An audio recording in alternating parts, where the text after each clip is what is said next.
እመቤታችን በ64 ዓመቷ ከዚህ ዓለም ካረፈች በኋላ በሶስተኛው ቀን ተነስታ ወደ ሰማያት አረገች።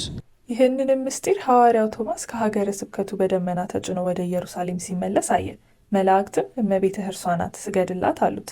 እርሱም ከደመናው ሊወድቅ ወደደ። ምክንያቱም ቀድሞ የልጇን ትንሣኤ፣ ዛሬ ደግሞ የእርሷን ትንሣኤ ለማየት ብሎ ነው።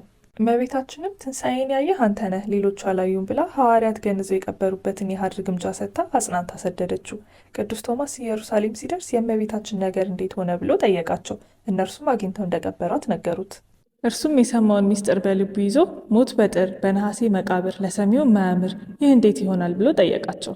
ቅዱስ ጴጥሮስም ድሮም አንተ ተጠራጣሪ ነህ፣ ማን ያርዳ የቀበረ ማን ይናገር የነበረ እንዲሉ ገንዘን የቀበርናት እኛ እያለን እንዴት አንተ ትጠራጠራለህ? በማለት ወደ መቃብሯ ሄዱ። መቃብሯንም ቢከፍቱት ባዶ ሆኖ አገኙት። በዚህ ተደናግጠው ተያዩ። በዚህ ጊዜ ቅዱስ ቶማስ አታምኑኝም ብዬ ነው እንጂ እመቤታችን ተነሳች፣ አረገች፣ ይኸው ምልክቱ ብለው ገንዘው የቀበሩበትን ሰበን አሳያቸው። እነርሱም አምነው ሰበኗን ለበረከት ተካፈሉት።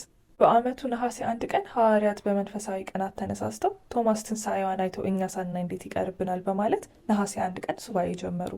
በ16ኛውም ቀን ጌታችን የሐዋርያትን ሱባኤ ተቀብሎ እመቤታችንን መንበር፣ ቅዱስ ጴጥሮስን ተራዳኢ ካህን፣ ቅዱስ እስጢፋኖስን ደግሞ ሰራይ ዲያቆን አድርጎ ቀድሶ አቁርቧቸዋል። ዛሬም የኢትዮጵያ ኦርቶዶክስ ተዋሕዶ ቤተ ክርስቲያን ምዕመናን ይህንን የሐዋርያትን ፈለግ በመከተል በየዓመቱ ከነሐሴ 1 ጀምሮ ይጾማሉ። ፍጻሜውንም ነሐሴ 16 ቀን በታላቅ ድምቀት ያከብራሉ።